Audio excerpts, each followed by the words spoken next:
Olá, meus queridos alunos, tudo bem com vocês? Bora lá, sem mais delongas, dar prosseguimento ao nosso curso de matemática. Hoje falaremos a aula 3, falaremos basicamente então de função de primeiro grau. No edital do concurso do IBGE 2021, cargo para recenseador, o edital traz, ele é bem amplo, ele é bem genérico na descrição, né, do conteúdo para que você tem que estudar. Ele traz exatamente isso, né, função do primeiro grau, representação algébrica e gráfica. Se nós formos abordar esse assunto por completo, basicamente ele precisaria de um curso exclusivo para funções de primeiro grau. Entretanto, como o nosso edital ele cobra a escolaridade ensino fundamental, de acordo com a experiência que eu tenho de realização de provas, eu acredito que então o assunto não deva ser muito complexo. Eles não devam se aprofundar em detalhes do conteúdo cobrado.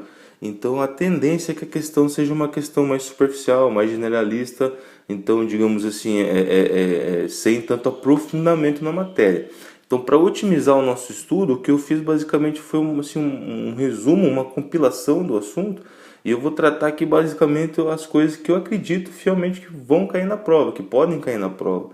Então, como a gente tem pouco tempo para essa preparação, a prova está logo ali, a tendência, o objetivo aqui então assim, é focar em assuntos que tenham a maior tendência de cair na prova. Então não é que está faltando conteúdo aqui na minha aula, basicamente eu selecionei alguns tópicos, deixei alguns outros de lado, justamente para otimizar esse momento agora para gravar o conhecimento. Então a tendência é que se você ir para a prova com conhecimento dessa aula, a probabilidade de você resolver qualquer questão que caia sobre função de primeiro grau, você esteja apto a resolvê-la. Beleza? Então, isto dito, antes de começar a nossa aula, então, você está aqui no meu canal, né, concursando com Gustavo Vagnoni. Se você ainda não for inscrito, vamos lá, me ajuda, amigo. Isso não custa nada para você. Se você puder, se não for ainda, se inscreva no canal, curta o vídeo aqui para ajudar, né, o algoritmo a indicar esse vídeo para mais usuários. E se for possível, se você, às vezes você não é o público-alvo desse vídeo, mas você conhece alguém que está se preparando para concurso público, então dá uma força aí, compartilhe no seu grupo, compartilhe com seus amigos e vamos lá, beleza? Então, basicamente a primeira etapa de estudos de funções é você identificar justamente a resposta para essa questão, né? O que é uma função? Então, para responder essa pergunta, eu vou pedir para você imaginar primeiro um grupo de elementos, um grupo qualquer. Vamos dar o nome de Z, grupo Z. Z é composto por elementos numéricos, enfim, qualquer coisa. Então vamos lá, elemento Z1, Z2, elemento Z3. Pode ser elementos de qualquer tipo, de qualquer classificação numérica. Agora vamos imaginar um outro grupo. Vamos dizer o grupo W. O grupo W, de forma similar, formado pelos elementos W1, W2, W3, etc. De posse dessa informação e de posse desses dois grupos, imagine que você quer construir pares de números, sendo fornecido, claro, né, um número do grupo Z e um número do grupo W. Então digamos que eu quero construir uma relação entre os dois grupos, de maneira, por exemplo, a formar pares. Por exemplo, eu quero formar um par com os números Z1, W1, vamos lá, Z3 com W2, não necessariamente na ordem, e assim sucessivamente. Só que a construção desses pares de números, você não quer fazer isso de forma randômica, de forma aleatória. Ou seja, você quer que tenha relação entre os dois grupos, mas que tenha uma lógica na escolha desses pares, que tenha uma espécie de regra, digamos assim. Então, a essa regra, a essa lógica, a gente dá o nome de função.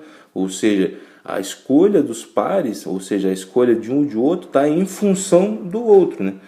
Então você pode dizer que para a escolha do segundo, por exemplo, aqui do grupo W, ele fica em função da escolha do primeiro.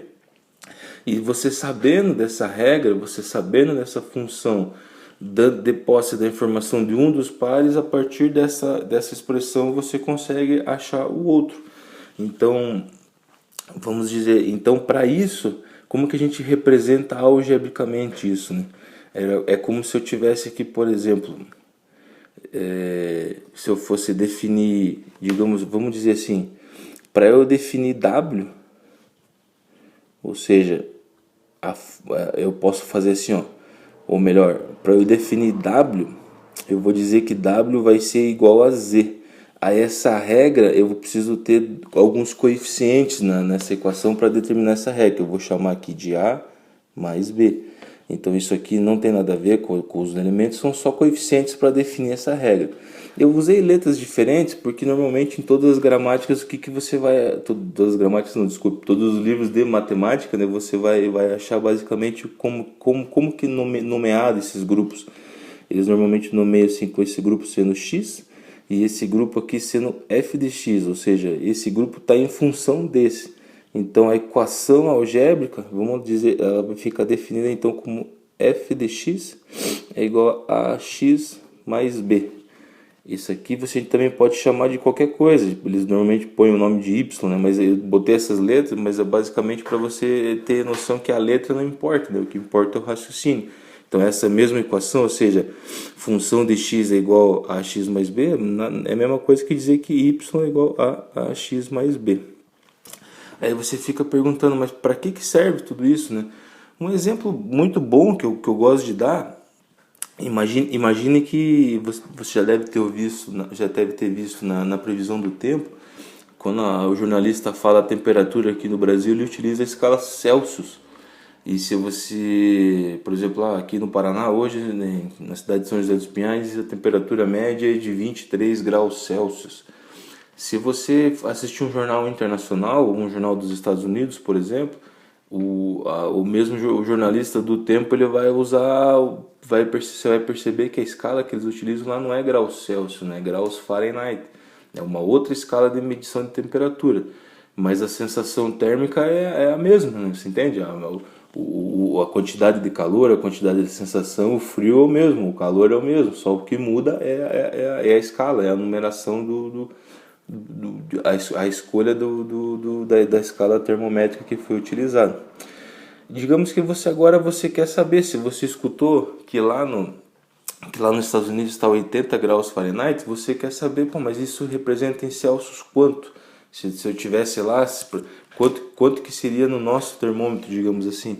Você pode ter uma tabela para consultar esses valores, de uma tabela desde 100 até menos 100, enfim, uma tabela gigante.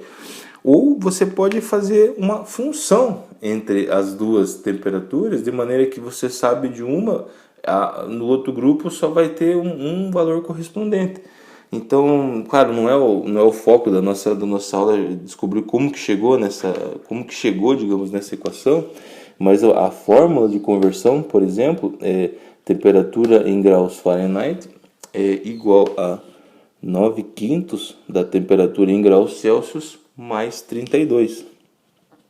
Você está entendendo aqui? Então, ou seja, eu estou definindo a temperatura em Fahrenheit em função da temperatura em Celsius. Ou seja, se eu tenho uma das duas temperaturas, eu consigo definir a outra. Ou seja, basicamente, mesmo que se eu fosse dizer que a função, né, eu vou definir aqui, ó, função de TC, ou seja, para eu descobrir Fahrenheit, eu vou fazer uma função em relação ao temperatura em Celsius, né, que é igual a 9/5 de TC mais 32. Lembra que eu falei dos coeficientes A e B? O que é isso aqui? O valor que vai na frente da variável é o coeficiente A e o valor que vai sozinho aqui é o coeficiente B. Esses coeficientes são os que basicamente ajustam nessa regra para que a equação tenha sentido, né, do que você quer produzir. Então, basicamente, essa função, o que é? Você tem um grupo de elementos da temperatura Celsius e você tem um grupo de elementos com a temperatura Fahrenheit. A temperatura em si, a quantidade de calor é a mesma, só muda a representação da escala termométrica. Então, ou seja, para cada ponto aqui, para cada temperatura em grau Celsius, eu vou ter uma temperatura equivalente em Fahrenheit, ou seja, tem esse par. Da mesma maneira que se eu mudar aqui, ter uma outra temperatura, ele vai ter uma outra temperatura em Fahrenheit, certo? Então, ou seja, eu estou relacionando valores de dois grupos, mas não de maneira aleatória. Eu tenho uma regra. E a regra não vem ao nosso caso saber como que chegou nessa regra, mas o nome dessa regra é uma função de primeiro grau definida por isso. Beleza? Então agora entendido, de posse de entendimento então do que é uma função, vamos para o nosso próximo tópico, que é a representação algébrica da função.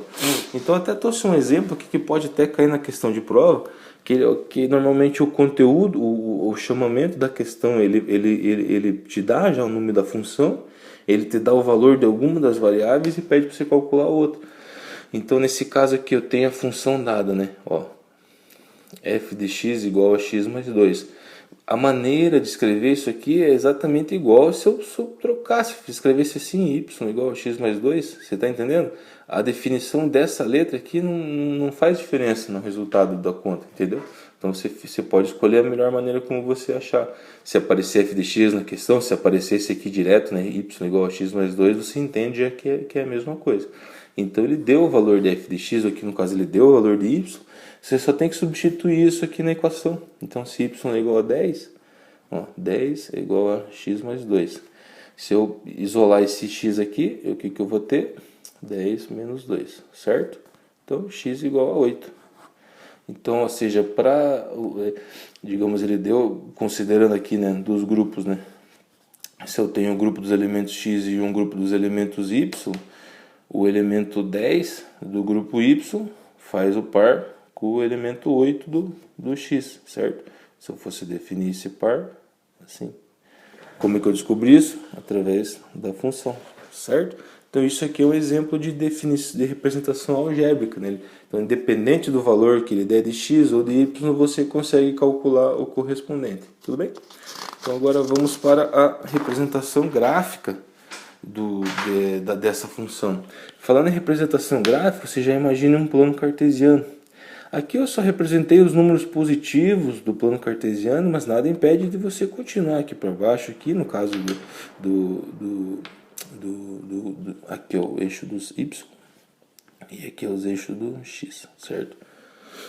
Então, normalmente esse eixo aqui do x é chamado de abscissas e os eixos do y é chamados de ordenadas, tudo bem? Então normalmente ele pode trazer esses termos, né? Abscissas ou ordenadas. Então dada a representação gráfica, né? Então eu utilizei o mesmo exemplo de função do exemplo anterior e aqui eu fiz uma pequena tabelinha. Ali a gente não está falando de encontrar pontos, né? Então basicamente esses pontos que a gente encontra da relação entre dois grupos, a gente pode representá-los num gráfico e depois de representar todos esses pontos você consegue uni-los e fazer uma figura geométrica. Pode ser uma reta, pode ser uma parábola, pode ser, enfim, uma outra representação. É que daí foge do nosso interesse de aula agora, mas é porque, para que representa isso graficamente? Porque existem outras ferramentas, outros estudos que analisam o comportamento dessa figura, né? O que essa figura representa, às vezes você pode calcular coisas diretamente no gráfico. Mas isso são cenas dos próximos capítulos. Mas se porventura aparecer um exercício em que te dê uma função e te dê como respostas alternativas, qual é a representação gráfica para a função dada? Como que você consegue descobrir como é que você consegue descobrir a resposta, né? Então, dada essa função, como que você construiria essa reta no gráfico, certo? Deixa eu ver aqui, tá certinho, beleza? Então vamos lá. Então, dada a mesma equação do exemplo anterior, basta você agora, eu fiz até uma tabelinha com 3 pontos aqui, mas você pode fazer mais, né? Incluir números negativos ou maiores, mas assim, para fins de exemplo, isso aqui já é suficiente. Então, como se agora eu vou substituir o x, né? Os 3 valores de x na equação para verificar o valor correspondente do de y, né? Então, se eu fizer aqui, por exemplo, ó, f de x, no lugar do x eu coloco 0, 0 mais 2, f de x igual a 2. Fazendo no segundo aqui, ó, f de x igual a 1 mais 2. Por que 1, né? Porque eu botei o 1 do x no lugar dele lá. 1 mais 2 igual a 3. E por fim, se eu substituir o 2, 2 mais 2 igual a 4, certo? Então, eu já tenho os meus pares aqui. Então, basicamente, quais que são os meus pares, né? O meu ponto número 1 vai ser o valor de 0 e 2 para x e y, né? Então, para x e y. O meu ponto número 2 vai ser os valores de 1 e 3. E o meu ponto 3 vai ser os valores de 2 e 4. Como é que eu marco esses pontos agora no gráfico? Você vai lá no gráfico, por exemplo, os valores de x. Você vem aqui, o x é na horizontal, certo?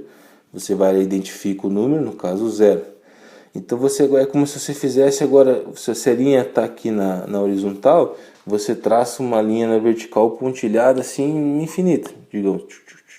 Aqui no caso, ele, como ele é 0, ele está bem em cima do y aqui, então não tem problema. Agora você vai localizar o valor aqui do y que ele deu, no caso aqui 2, e faz uma linha agora pontilhada assim, ó, até o infinito, assim. Se você está aqui, claro, se você está no eixo vertical do y, você faz a linha aqui, né? E se você está aqui na horizontal, você faz a linha.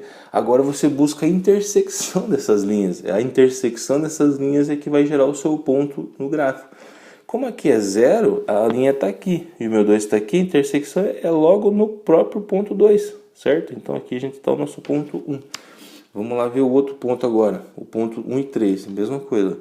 É como se você fizesse, né, uma linha imaginária e fosse lá no 3 também, fizesse outra linha imaginária. Aqui está a intersecção delas, que é o ponto, né? Então aqui está o ponto 2. E agora, da mesma maneira, 2 e 4.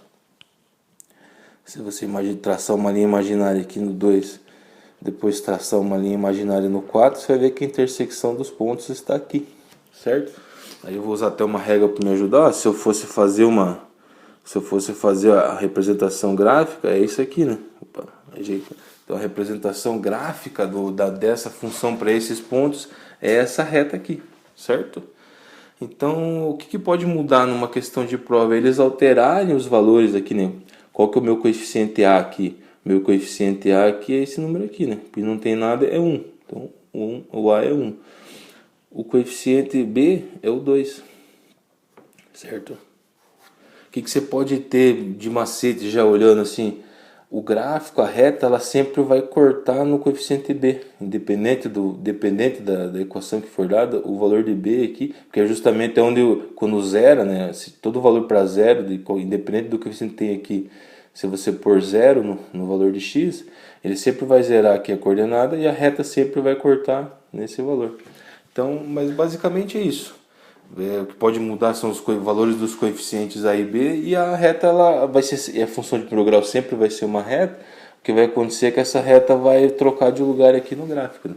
Mas o que é importante você saber, né, que se você visualizar uma questão dessa de primeiro grau, se por exemplo o gráfico vinha uma parábola, ou vinha algo assim, ou vinha um círculo, você já sabe que não se trata de uma função de primeiro grau, porque ela sempre vai ser uma reta. Bom, por fim é isso, rapaziada. Acredito que esse conhecimento é suficiente para você resolver qualquer questão de prova que cai de função de primeiro grau, né, nesse concurso do IBGE. Mas de qualquer forma, se ficou alguma dúvida em alguma explicação, você prefere que eu explique de uma maneira diferente, eu traga mais exemplos, enfim, traga outras situações, se inscreve nos comentários. Escreve nos comentários que eu estou sempre olhando, e sempre que for possível para a gente melhorar aqui a nossa qualidade de aula, a gente vai atender aos pedidos. Beleza, senhores? Um bom estudo para você, boa sorte na tua prova. Até a próxima aula.